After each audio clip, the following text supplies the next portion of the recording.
Moms, it's Nikki Jencen. Thank you so much for joining me on the Nikki Jencen Show. You are here with me in my living room and we are about to have the most amazing episode ever. Are you experiencing headaches, weight gain, heavy or non-existent periods? Are you tired all the time? Or do you have painful cramping with periods? I have maybe a solution for you. So we're talking about hormones today with Dr. Will Cole. And if you're trying to get pregnant with a second baby, or if you just had a baby and you're experiencing any of those symptoms I just explained, then hey, you need to tune in and listen to what Dr. Will Cole has to share with you. If you're a mom and you are experiencing more mom brain days than not, then you definitely need to tune in. So here we go. Please welcome Dr. Will Cole to the show. Dr. Cole is a leading functional medicine practitioner, father, and healer extraordinaire. Dr. Cole has dedicated his life to healing men and women with chronic illness such as thyroid issues, autoimmune disease, hormone dysfunctions, and so much more. Dr. Cole lives with his wife, son, and daughter in Pittsburgh, where he sees patients from all around the world. What's up? Dr. Will Cole with me today on the Nikki Jencen Show. We're talking about something I think is extremely important for every woman. And it's kind of odd that I'm talking about it with a man, but nonetheless, he's still an expert and he is amazing.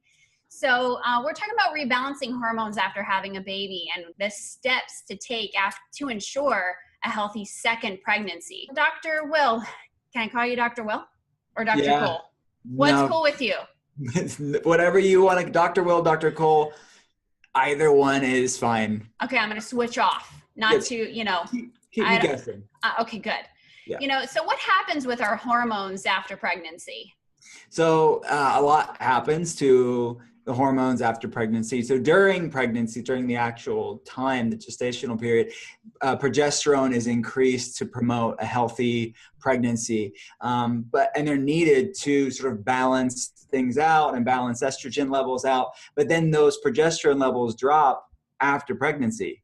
So it's this hormone fluctuation that we see a lot clinically that maybe people do fine during pregnancy and maybe they don't do fine, but it's that shift from pregnancy to birth that we see this potential for hormonal imbalance. And this can cause estrogen dominance problems, can cause estrogen to progesterone ratio problems and imbalances that can lead to weight gain, trouble, weight loss resistance, moodiness, brain fog, migraines, leading to other hormonal problems because all our hormones are interconnected. So it can be this sort of cascade of hormonal imbalance. So I have a question because I have a hypothesis of what happens after we give birth. So during the birthing process, I should say, I feel like our adrenaline is kicking in. And so are we depleting our adrenals so much during the birthing process that it actually is too hard on the adrenals to come back from? And that could be kind of hindering our hormones after birth. I think for some people that are on the brink and they're already kind of dealing with these problems anyways, then I think pregnancy and the stress that the body goes through that time can be the tipping point, can be the trigger for these problems. And there is research to show that for people with autoimmune issues, and there's a high correlation specifically with thyroid issues, to have the majority of them being at least in part have an autoimmune component with Hashimoto's disease or autoimmune reactivity against the thyroid, somewhere on this autoimmune spectrum. And pregnancy, because of the shift of hormones and the shift of the immune system, this can be the precipice to trigger hormonal problems due to the autoimmunity in their life as well. So in part, yes, I see what you're saying, and I definitely can say varying degrees of this I see clinically. So am I partially correct on that hypothesis?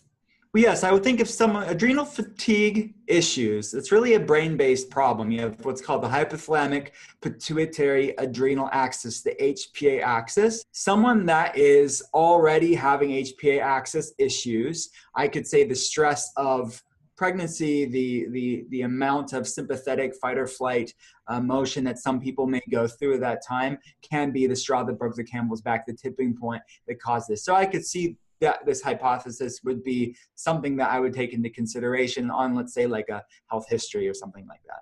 So especially if they don't know they already have those precursors going on, and then after birth it suddenly erupts, then that happens. I get it. Yeah. Okay, cool. And I would say that something was brewing prior to that. I don't think the pregnancy in of itself was, the totality of the ingredients for their problems, but I think something was brewing, and then the catalyst, they noticed something during the pregnancy or after. Yeah. So what environmental factors affect hormone disruption? Well, our world is different than when it was prior to World War II. There's like thousands of chemicals that was, humans were never in contact prior to World War II. So it's our genes, our DNA, and therefore our hormones are living in really a brave new world. What was once rare is now ubiquitous and commonplace. So the foods that we eat are a major part of that, because we all have to eat, right? And we all have to drink, and specifically water. So looking at the food supply that you're having, looking at the water supply, these are all major potential environmental pollutants that can cause hormonal disruption. So toxins are a major piece of the puzzle that I've written a lot about, and how they can impact your hormones. They can impact your thyroid, they can impact estrogen, they can impact many different hormones. Give us a day-to-day example of that, because a lot of women might be going to Starbucks, drinking decaf coffee or whatever they're doing. Give them a real life example of what they might be, doing to themselves during pregnancy that might be disrupting their hormones even later on in life. Mm-hmm. Okay. I think this whole conversation of toxins should be framed with context, because I think that I don't want to put fear into somebody for the sake of it and, cause stress, because stress isn't good for our health either. And you can do the best you can, and then you need to give the rest up and don't stress. And this is about that balance of things, because we live in a toxic world. There's only so much you can do. And some people can become so obsessive about it. It's really the obsession that's more of a problem than the potential for toxins. And I think the other part too is biological variability, which means we're all created differently. And some people can handle a lot of stress, a lot of toxins, and some people can't handle that at all. So it's sort of the cup analogy, where some people's cups are smaller, some people's genetic potential stress threshold is lower, and some people can handle three packs a day of smoking till they're 90 and they'll be fine. It doesn't make smoking good, just like it doesn't make other toxins good. It's just what's your individual tolerance to these stressors. So to answer your question, I think that you have to kind of break down the day and look at what people are doing. I mean, the food supply that you're eating, I would say going to organic as much as you can is a good idea. Sometimes it's not realistic. Sometimes it's not people can't afford to buy all the organic things, and sometimes it's not available. So I think the Environmental Working Group is a good resource for this. They have the Clean 15 and the Dirty Dozen list. It kind of breaks it down. So if you want to be practical and realistic about it for your situation, you can see, okay, if I'm going to go organic, then I want to make sure that I'm going organic on the Dirty Dozen list, which is the produce, the vegetables and fruits that are the highest levels of toxins, pesticides, and herbicides and things used on this produce, versus the Clean 15 tend to have lower levels of it. So if you have to pick and choose, that list is a good guide. The Environmental Working Group also has a great resource for skin products and beauty products, which is another potential source of pollutants. Your skin is your largest organ. What you put on your skin, your body absorbs. So looking at the makeup and the shampoos and all that stuff, as well as laundry detergent. It amazes me because I don't use the perfumed conventional laundry detergents. I've become so aware of how strong some people, everything that they touch, their home smells like this very strong, pungent perfume from the laundry detergent. It's just normal to them. But these things are toxic chemicals, and some people, it can be a trigger for inflammation in the body, which is not good for any hormonal problem. I love that.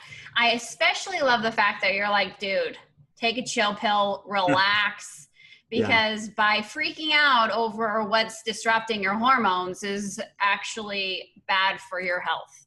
So, namaste and have a good day. Just go on to a website, EWG, take a chill, and I love it. I love it. I'm all about that. I'm all about the namaste. Okay, so is there a simple step-by-step process a woman can take to balance her hormones after birth? Yeah, well, you want to optimize your food for sure. You want to do the best you can to find out what foods work best for your body and what doesn't. So cleaning up your diet, avoiding foods that cause inflammation, which is the bane of healthy hormones is inflammation, which is sort of a generic term for what is inflammation. And what we're talking about here is chronic inflammation, when the immune system's activated and it's causing disruption of the hypothalamic pituitary, ovarian, thyroid, and adrenal axis, the sort of brain endocrine hormonal system communication line. So inflammation is like a problem when it comes to this brain hormonal communication line, as well as hormonal receptor site sensitivity. So your hormones don't only have to be produced, and the brain has to tell the endocrine system how to work or produce the hormone, but also has to get into the receptor sites, so the thyroid receptor sites, the adrenal receptor sites, the estrogen, progesterone receptor sites. These things can be blunted and dulled and resistant because of the foods that you eat, because of stress, because of toxins. These things can cause these hormonal resistance patterns, which are a problem as well. So we want to look at that. What we refer to in functional medicine is the upstream, which would be the brain hormonal axis communication line. And then the downstream, in this case, would be the actual cellular receptor site sensitivity to these hormones. So it starts with food, finding out what foods work for your body, what don't. There's some general stuff like don't eat sugar, don't eat bad fats like canola and soybean and corn and these type of inflammatory omega-6 fats, and then do as much as you can to eliminate toxins, and then manage your stress levels. These are the major stressors. Beyond that, what works for one person may not work for you. So some people do great on like a higher carb, like plant-based diet with healthy plant-based fats. Some people don't do well and they have gut problems from that. And they have to go to more of a ketogenic approach. So everybody is different, and we kind of have to, and that's what my job is to kind of look at labs and see what works for someone's life and what doesn't work for someone's life. But in general, like clean up the foods that you're eating, that's a major part of that. And I would also say adaptogens are another plant. Like if you're looking for like food medicine or plant medicine, adaptogens are a good way to balance hormones too. So if someone can't see you in the office, how do you take care of patients all over the world and take a look at their blood work? Yeah, 85% of our patients are virtual. They're in other states and countries. We have patients in the Middle East and Europe, Asia, Central and South America, Australia, New Zealand, all over the place. So we drop ship labs to their house, and we have, like we're talking right now, so via Skype or FaceTime or Google Hangouts. I stand on my standing desk all day long, and just honestly, it gives people more care than if they had their traditional doctor, which they know they're seeing like every 6 months, maybe every 3 months or less. We're very much involved in their daily lives, being a support system and a structure and accountability, because these things that we're talking about here, they're not quick fixes. These are like day in, day out, us paying attention to how to make that patient thrive. So through blood work, you can essentially tell what a person should be eating and shouldn't be eating? Not just blood, but yes, blood is a part of that, and I would say a major part of that, but also a stool test when appropriate to look at the microbiome. A urine and saliva test can look at different aspects of hormonal pathways as well. But specifically with food sensitivities, we do run those sometimes, and that typically would be a blood test. But I'm more concerned with what's going on in this case in the gut that's causing the food sensitivities. Because if your body's reacting to kale or some innocuous food, it's not kale or that innocuous food's fault. It's what's going on in the microbiome that's causing an overreaction to these seemingly healthy foods. So I've seen really good stuff like work great for one person, and in a textbook it should work great, but it's flaring the next person up, and the next person you're like not noticing a good or a bad change, which isn't good either. So it's really about customizing food medicine based on the individual. That's what we do in functional medicine. So let's go to our next topic, essentially, Sure. what steps to take to ensure a healthy second pregnancy. So I have seen it, and I have talked to so many friends who had trouble with their second pregnancy. They had trouble getting pregnant, first of all. So, why is it said that some women have trouble getting pregnant or even sustaining a second pregnancy? Mm-hmm. The top patient base that I have experience with are that have difficulty conceiving and having a healthy term are people somewhere on this autoimmune inflammation spectrum. That's the majority of patients that I see. Most of them have hormonal parts to this, secondary to the autoimmunity.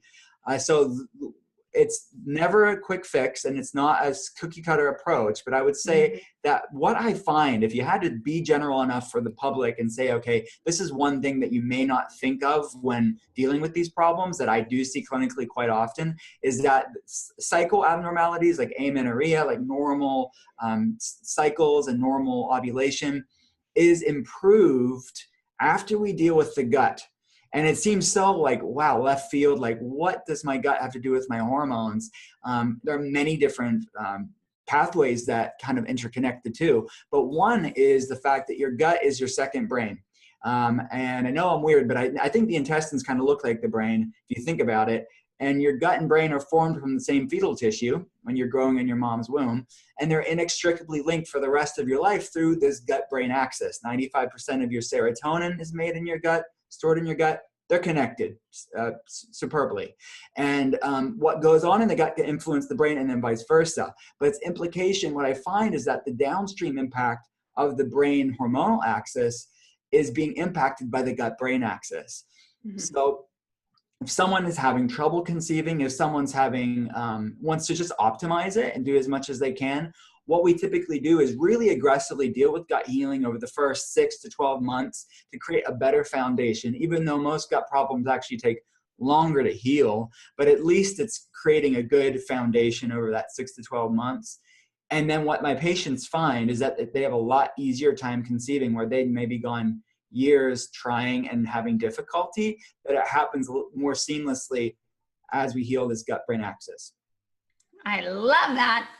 Love it, love it, love it. So how can a woman prepare her body for the second baby? What's the best tips from Dr. Cole? Number one, get sciencey and like get labs on yourself. You don't need every lab on under the sun, but you need the most relevant to your case. So these labs typically aren't covered by insurance. So we don't want to be excessive with these, but we want to be smart, savvy. What's the most relevant to what you're going through to get a profile, a landscape of what's going on in these issues. So hormonal balance, microbiome issues, toxicity issues, the immune system, nutrient deficiencies, that kind of stuff that play a part in a healthy pregnancy. And then I'll say number two, like I said already, clean up your diet, find out what works for your body, what doesn't, and then stick to it. And then I'd say number three, make your life a detox. So instead of doing another cleanse or another whatever for 3 or 4 weeks, just make your life a cleanse. So implement like detoxing practices in your life, focus on foods that improve methylation, which is this big fancy biochemical process that happens like a billion times every second in our body. And it makes for healthy hormones and healthy brain and detox pathways, and it's for a healthy pregnancy. So looking at homocysteine, which is an inflammatory protein that you don't want to be high whenever you're pregnant or trying to get pregnant or anytime, getting homocysteine inflammation levels below 7, and then supporting methylation, which is kind of that big process you want us to be supporting with things like green leafy vegetables, super easy, right? Sulfur-rich vegetables like onions and garlic and Brussels sprouts and broccoli sprouts like L-sulforaphane helps with recycling homocysteine and helping with inflammation and methylation pathways. And then, like we said at the beginning, stress, manage your stress. Like that's another thing too, is like do all these good things and then don't stress about the rest. Like you have to have healthy boundaries in your life and do as much as you can without stressing. I semi-hate nutrition. I'm just going to throw it out there. I am a nutritionist, but I also can't stand it anymore. because of the fact of the conflicting do's and the don'ts. I did a whole telesummit. I did 2 of them, and it was like confliction. I was like, I don't know what to do here. So I think that that's where people get hung up on, and they even stress themselves out because it's like, what am I supposed to eat? They're telling me to eat fat. And then they're, over here, they're telling me not to eat fat. Fat's bad. And then it's like low carb, high carb, but, it just will make somebody just go bonkers and crazy. So here's the deal, Dr. Will Cole. I would like for, women to contact you so that they can, get the test that they need so that you can tell them your magical, doctor verbiage words, what's up in their body and how they can fix themselves. There's never going to be a magic pill, and people have to realize that. And to heal the body takes a long time, especially healing it naturally. A magic pill fix kind of the whole medical system thinking, is just putting a Band-Aid over it. When you want to heal on a cellular level, that takes time. So definitely, if anyone who is watching this show right now, take advantage of the fact that you have access to Dr. Will Cole. I just love your name. It's just like, it's like the best name. Oh, thanks. I appreciate it. Well, and I also have to tell you that my son's name is Cole. But how old is he? How old's your son? He's 11. I have an 11-year-old too. Stop it. Yes, I'll show you a picture real fast. I know we're on camera here, but he's a little bigger now, but he's so cute. Wait, how old is your daughter? 8. I have a boy and a girl. I have a 7-year-old. And oh my goodness. She's a girl and her name's Tatum. Oh, Solomon is my son. Son's name is King Solomon, and Shiloh is my daughter. Oh, I know another Shiloh. She is the cutest. Oh, sweet. Oh, well, you know what? I am so excited. Now all the women are like going gaga over Dr. Will Cole because you have a beautiful family, and thank you for sharing all of your wisdom. I will have all the links down below to contact Dr. Will Cole. Thank you so much for being on the Nikki Jencen Show. I truly appreciate you and your time. Thank you so much for having me. Okay, so that is all the time that we have today, folks, for this episode. Thank you so much for watching. I hope that you subscribe, like, share, tell all your mom friends about this awesome show. It's called The Nikki Jencen Show. It's a living room talk show, and we are all about helping moms. First of all, what did we learn from Dr. Will Cole? We learned, look at the toxins that you're living with, change up your laundry detergent, and also parabens and chemicals are hiding in lotions and shampoos, body wash, perfumes. They're all so toxic. Look for glycol ethers, okay? Have you ever seen on the back of your shampoo, sometimes it'll say parabens and sometimes it'll say propylene glycol. Those glycols are bad. They are full of bad things causing cancer. They are hormone disruptors. Yes, they are hormone disruptors. Don't put parabens on your babies. Don't put parabens on your skin. The skin is there to protect you, but it absorbs very quickly into the body and into your cells. So you want to make sure that whatever you're doing and putting on your skin or your baby's skin is completely clean of alcohols, parabens, propylene glycol. Those things are hormone disruptors and will cause you to have those symptoms that we described in the beginning of the show. Let's recap. If you're experiencing terrible cramping, headaches, heavy bleeding, you're drinking coffee throughout the day because you're just so tired. If you have unexpected weight gain, then you definitely need to get your hormones checked. And there's some really quick and easy things that you can do about helping your hormones or adjusting your hormones. You just have to be patient. Doing anything naturally and organically can take a little bit of time and effort, but it's so worth it. You don't want to go on to medications that can really be harmful in your later years. Change up your diet. Try to go organic as much as possible. EWG has some amazing information on that website. It'll tell you what foods have the highest toxin levels. It will tell you what foods you should always buy organic, and what foods you can choose to not have organic and buy conventional. Remember, all organic foods will start with a 9 number, okay? There's always a sticker on every vegetable or fruit, and that number will always start with a 9, okay? Conventional will start with a 4 or a 3, and GMOs will start with an 8. All right, another thing that I love that Dr. Will Cole shared with us, and that is don't stress out. Okay, so now that you know all about this information about what might be going on with your body, don't stress out about it. Take action. Stress will raise your cortisol levels, which will even make the situation worse for yourself. Cortisol levels are also as dangerous as all the other things we just mentioned, such as toxins in your makeup and your lotions and shampoos. Just be aware. Be cautious, have your eyes open. You don't want to go crazy. So make sure that you are taking it easy on yourself and having a namaste kind of life. Try to do yoga as much as possible. Yoga will calm your nervous system.